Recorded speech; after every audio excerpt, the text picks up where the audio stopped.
la sistemática jurídica. Como la jurisprudencia técnica es un tanto corto el tema, entonces aprovechamos para desarrollar dos temas.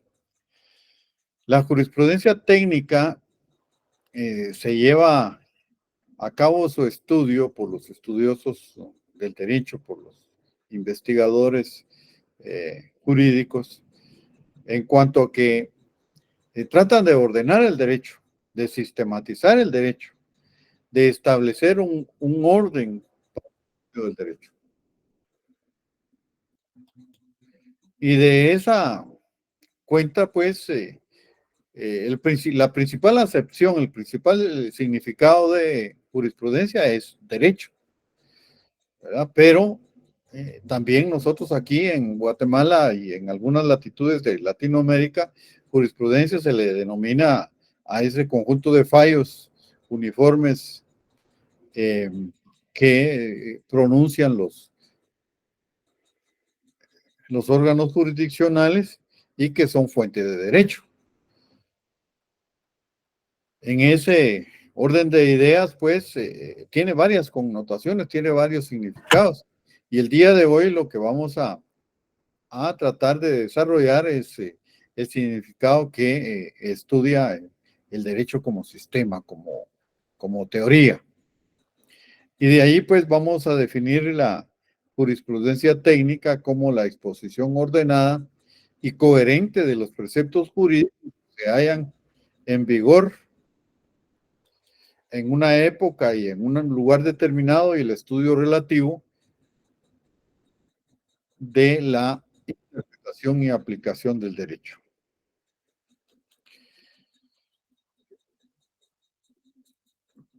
Por mi trayectoria en la facultad he utilizado el siguiente método, que es memorizar la definición de jurisprudencia técnica, porque en jurisprudencia técnica hay tres definiciones inmersas. Es decir, al aprendernos la definición de jurisprudencia técnica, nos estamos aprendiendo tres definiciones, que es la propia jurisprudencia técnica, la sistemática jurídica y la técnica jurídica. Vamos a repetir nuevamente la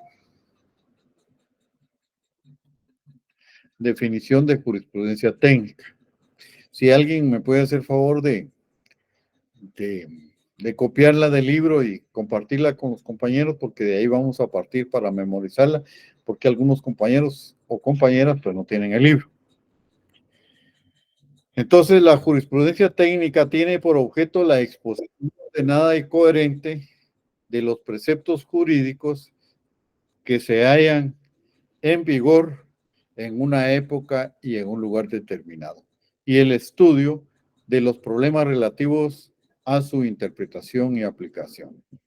Repitiendo, la jurisprudencia técnica tiene por objeto la exposición ordenada y coherente de los preceptos jurídicos que se hallan en vigor en una época y en un lugar determinado, y el estudio de los problemas relativos a su interpretación y aplicación.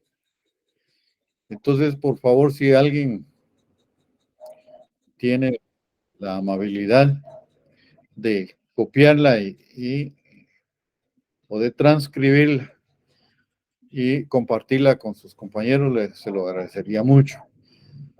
Por última vez la voy a repetir para aquellos que de repente pues pueden tomar nota.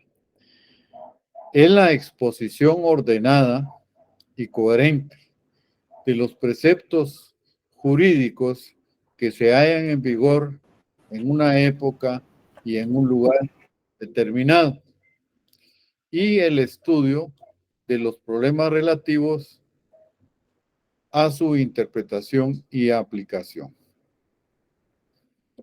Entonces, los que tengan el libro, empiecen a estudiar, por favor, y memorícenla. Vamos a dar 4 o 5 minutos, depende quién la memorice primero y la comparte con sus compañeros ya de memoria, no leída, de memoria, por favor. Entonces, comencemos en este momento. Vamos a dar 4 o 5 minutos, dependiendo de la capacidad memorística que tengan este grupo. Empezamos pues con la memorización de la jurisprudencia técnica. Luego les explico cómo la mecánica para desglosar la definición.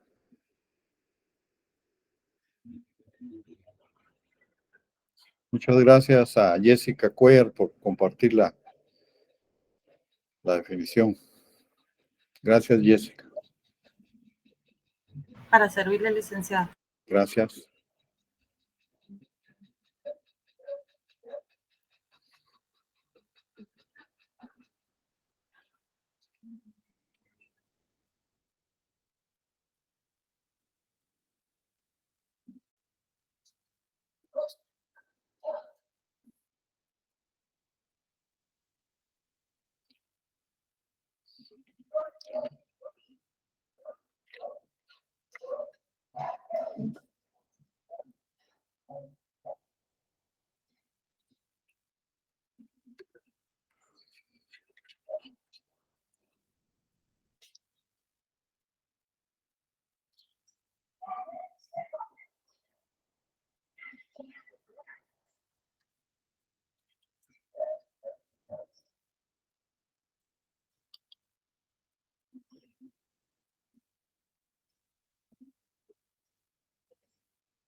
Licenciado, tiene su micrófono apagado.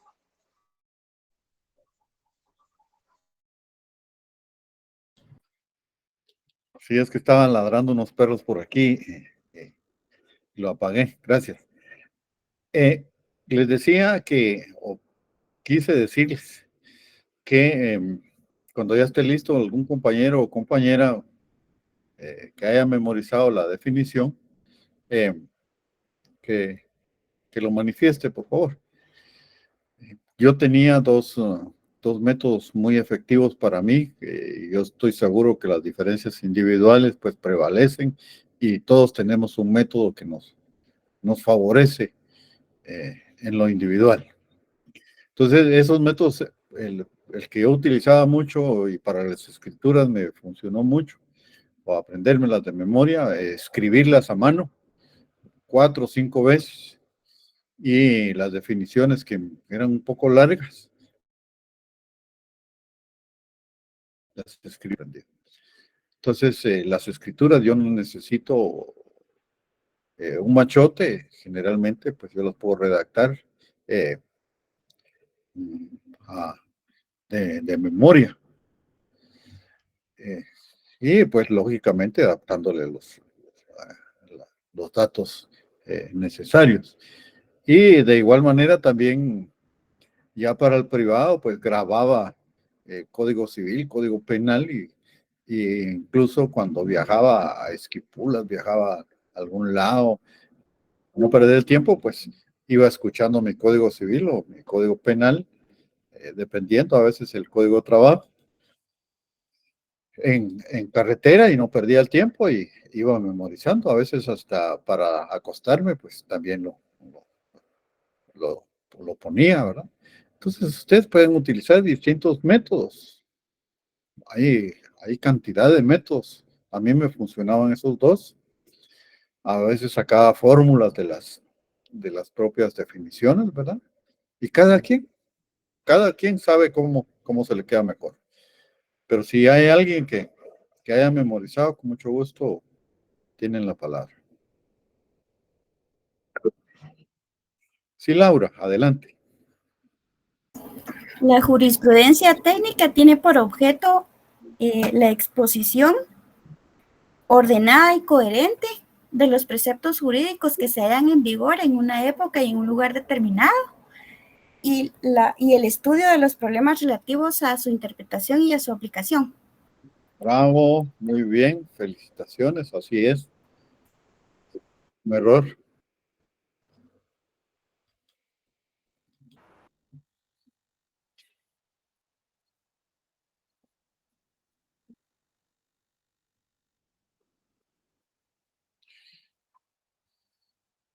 Felipe Neri, adelante. Buenas noches, Lick. Buenas noches. La jurisprudencia técnica tiene por objeto la exposición ordenada y Sí, coherente de coherente. los preceptos jurídicos que se hallan en vigor En, en una época y en un lugar determinado.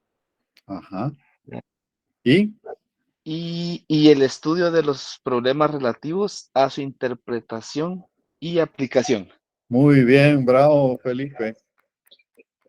Muy bien, bravo. Jenny, adelante. Qué bien. Dice que la jurisprudencia técnica tiene por objeto la exposición ordenada y Y, coherente de los preceptos jurídicos que se hallan en vigor en una época y en un lugar determinado. El estudio de los problemas relativos a su interpretación y también a su aplicación. muy bien, bravo, Jenny. ¿Alguien más? Rosa Marleni. La jurisprudencia técnica tiene por objeto la exposición ordenada y coherente de los preceptos jurídicos que se hallan en vigor en una época y en un lugar determinado, y el estudio de los problemas relativos a su interpretación y aplicación. Bravo, Rosa Marleni, bravo, bravo. Muy bien. Así se hace. Pues bien, vamos a quedarnos ahí con la memorización. Ya es tarea de todos, ¿verdad? No individual, de memorizar. Yo estoy seguro que algunos ya la memorizaron, pero no se atreven a manifestarlo porque tienen el temor de equivocarse. Pero solo equivocándonos es como aprendemos. Y aprendemos a hablar en público y a expresarnos. Pues bien, ¿por qué utilizo este método? Porque ahí en esta definición hay 3 definiciones, que es la de jurisprudencia técnica en primer lugar. La exposición ordenada y coherente de los preceptos jurídicos que se hallan en vigor en una época y en un lugar determinado es una primera parte que le vamos a denominar jurídica. Y el estudio de los problemas relativos a su aplicación e interpretación es lo que vamos a denominarle técnica jurídica. Toda la definición es jurisprudencia técnica, ¿verdad? Es la exposición ordenada y coherente de los preceptos jurídicos que se hallan en vigor en una época y en un lugar determinado y el estudio de los problemas relativos a su aplicación e interpretación es la jurisprudencia técnica. Pero esa primera parte de la exposición ordenada y coherente de los preceptos jurídicos que se hallan en vigor en una época y en un lugar determinado es la sistemática jurídica, que no es más que el estudio teórico de la jurisprudencia técnica. Y la segunda parte, que es el estudio de los problemas relativos a su aplicación e interpretación, es la parte práctica de la jurisprudencia técnica. Es decir, pues la jurisprudencia técnica se divide en 2, el aspecto teórico y el aspecto práctico. El aspecto teórico es la sistemática jurídica, o sea, es la primera parte de la jurisprudencia técnica. La exposición ordenada y coherente de los preceptos jurídicos que se hallan en vigor en una época y en un lugar determinado es la sistemática jurídica. Y bien, la segunda parte, que es la técnica jurídica o el aspecto práctico, es el estudio de los problemas relativos a su aplicación e interpretación. Esa es la intención mía que el día de hoy, pues en la técnica jurídica, aprendan.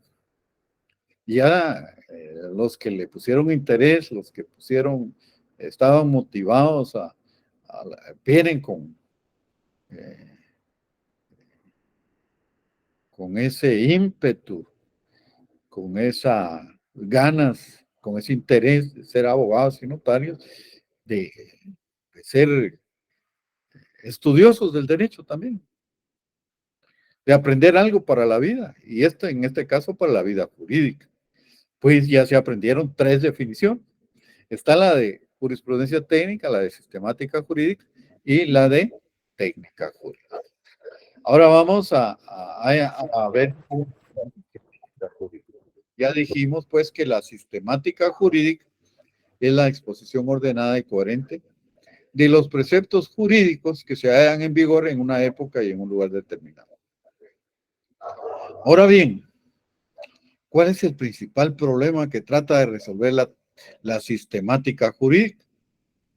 Pues es sencillo, es en ubicar, es clasificar el derecho, si este es público o es privado, es clasificar el derecho en público y privado. Ese es el principal problema que resuelve la sistemática jurídica. El principal problema que resuelve la sistemática jurídica es clasificar el derecho, si es público o es privado. Y para ello existen 3 teorías. La teoría clásica del interés en juego o romana. Teoría romana del interés en juego o clásica. Teoría romana del interés en juego o clásica. La teoría de la naturaleza de la relación y la tesis de Dupasquier. Teoría romana del interés en juego o clásica, teoría de la naturaleza de la relación y tesis de Dupasquier. ¿Qué dice la teoría del interés en juego? Pues los estudiosos del derecho se pronuncian en el siguiente sentido. Y ellos propugnan que la relación jurídica va a ser de derecho público o de derecho privado, dependiendo del interés tutelado, dependiendo del interés protegido. Así va a ser el derecho. Si el interés, protegido es colectivo, va a ser de derecho público. Si el interés protegido o tutelado es de naturaleza particular o individual, va a ser de derecho privado. Entonces, si es colectivo, es público. Si es particular o individual, va a ser privado. Esta es la tesis que sustenta la teoría del interés en juego, que también se le denomina romana o clásica. Romana o clásica. Entonces, dependiendo del interés en juego, si es colectivo, va a ser público. Si es individual o particular, va a ser privado. ¿Verdad? Entonces, como ejemplo, ¿verdad? Un contrato de arrendamiento es entre particulares. La relación va a ser de derecho privado. El interés tutelado es individual, es particular. Pero si es la construcción de una carretera, la construcción de un edificio, si es un contrato relativo a una escuela, pues es público, que es de derecho, el interés es de beneficio colectivo. Luego tenemos la teoría de la naturaleza de la relación. Esta sostiene y se fundamenta en que en la posición que ocupe el Estado. Si el Estado actúa en el uso de su ius imperium, en el uso de su poder soberano, la naturaleza de la relación jurídica va a ser de carácter público. Porque el Estado va a actuar en calidad de soberano y el particular, pues, en calidad de subordinado. Hay una relación vertical de poder. Allí estamos frente a un derecho público. Ahora, porque hay una relación de supraordenación. Supra es arriba, por encima de. El Estado está por encima de los demás, por encima de los particulares. Y la relación es entre particulares a un mismo nivel, en una relación de coordinación, una relación de igual a igual. Estamos en una relación jurídica de carácter privado, de derecho privado. Entonces, si el Estado actúa en el uso de su ius imperium, en el uso de su poder soberano, va a ser de derecho público. Y excepcionalmente,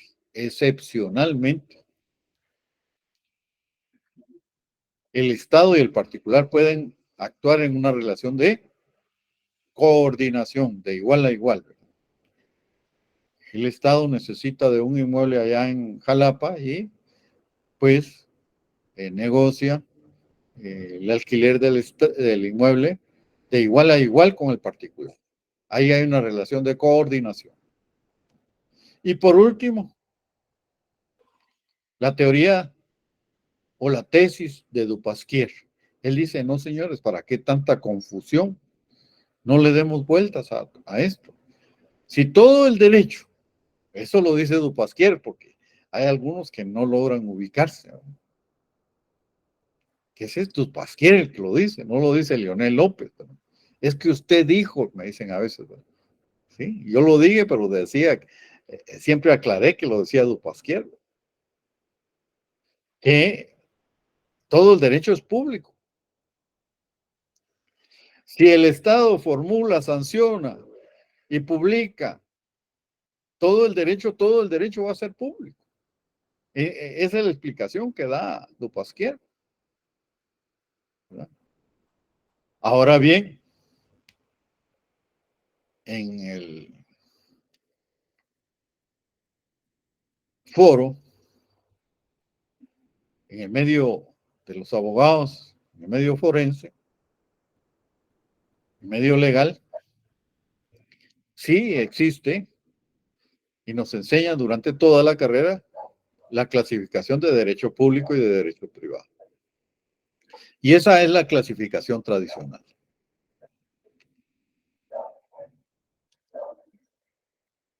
Como he enseñado durante muchos años esa clasificación para que sea más comprensible, pues bien, la enseño primero la de derecho privado.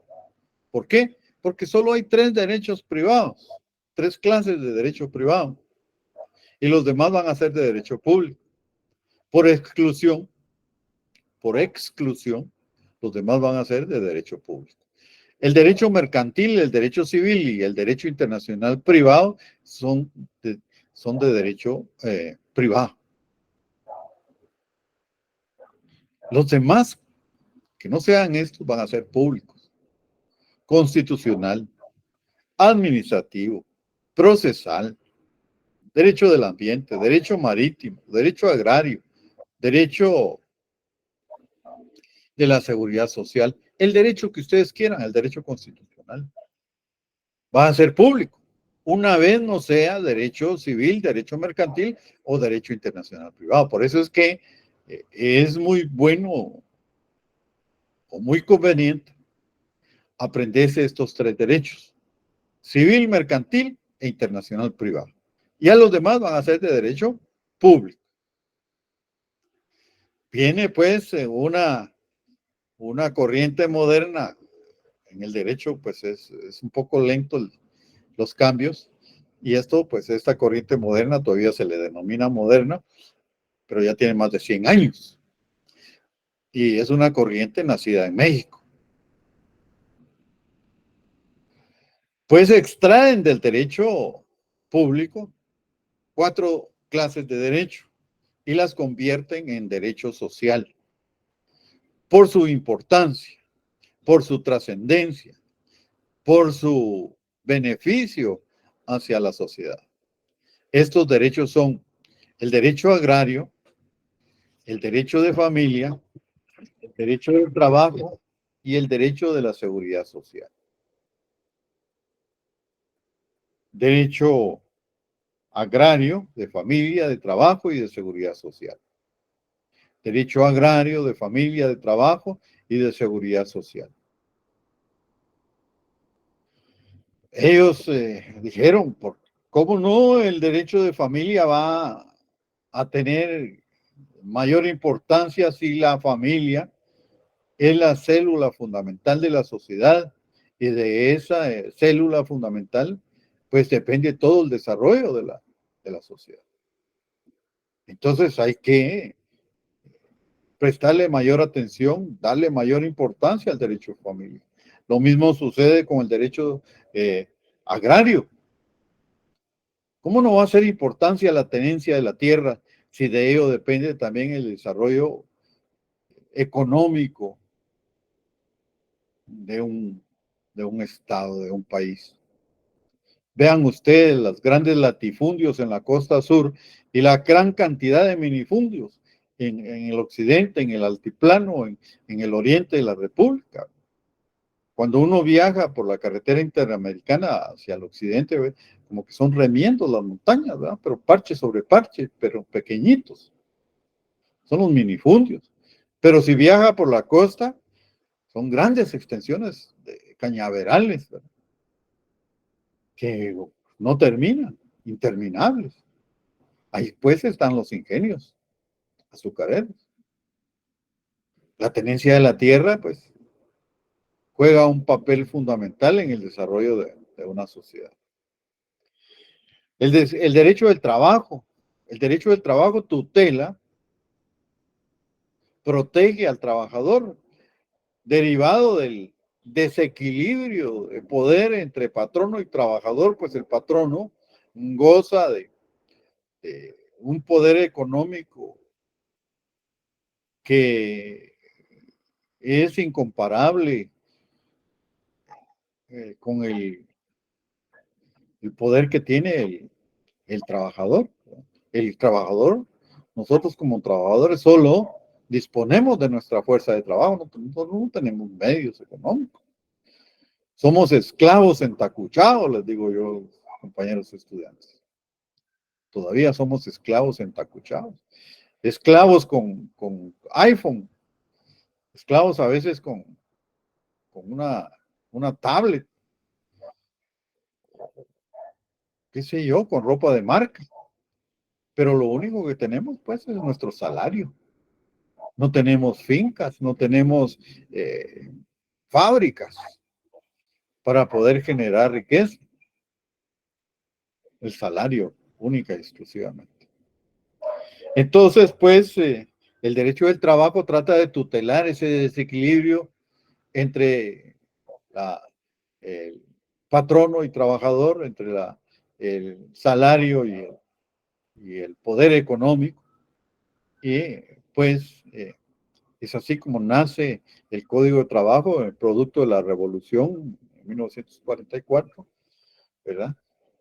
El Código de Trabajo, las leyes de carácter progresista como la del ICS, el Código de Trabajo, la de Educación y tantas leyes, el Decreto 900 de la Ley Agraria, que fueron promulgadas y sancionadas en la primavera democrática. Luego, por último, tenemos el derecho a la seguridad social, que protege la salud, la integridad de la persona y hasta la vejez de los miembros de la sociedad. El Instituto Guatemalteco de Seguridad Social, que es uno de los principales exponentes de la seguridad social en Guatemala, pues con todos los defectos que podrá tener, pero hay muchos beneficiarios que van a traer 2,000, 3,000 quetzales mensuales o cada 3 meses de medicina. Una operación que en lo particular pues les puede costar 50,000, 60,000 quetzales. Pues ahí está, que cuesta. Pero en lo particular una persona de escasos recursos no podría pagar.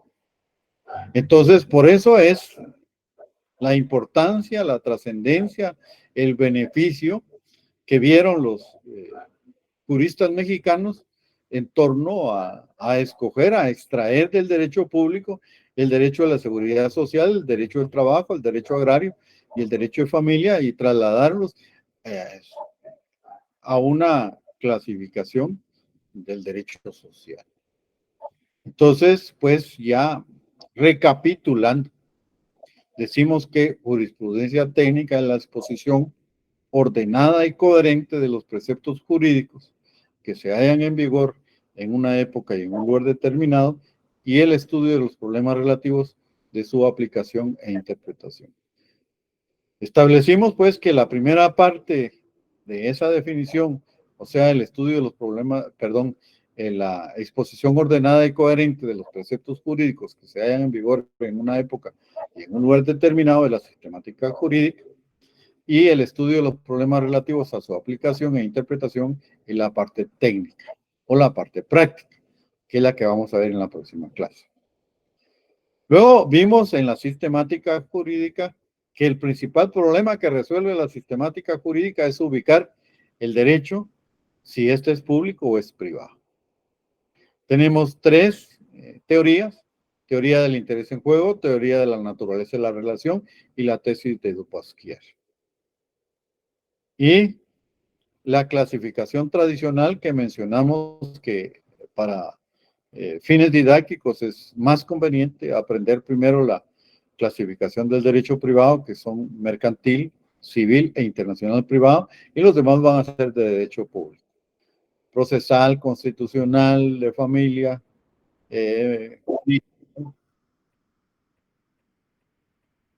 Oscar, adelante. Cualquier derecho que no sea privado, de estos tres, va a ser público. Y de esos derechos públicos extraemos 4 que van a constituir el derecho social, que son el derecho de familia, el derecho agrario, el derecho del trabajo y el derecho de la seguridad social. Bien, si tienen alguna pregunta, algún comentario, con mucho gusto.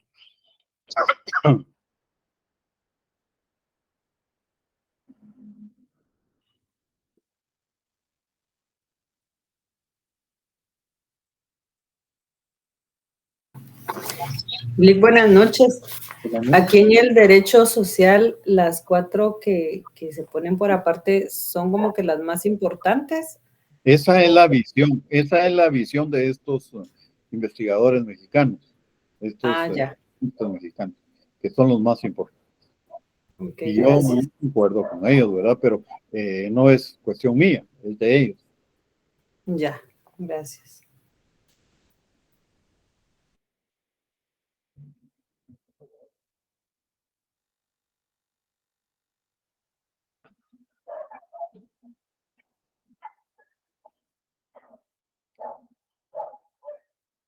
¿Alguna pregunta más? ¿Algún comentario?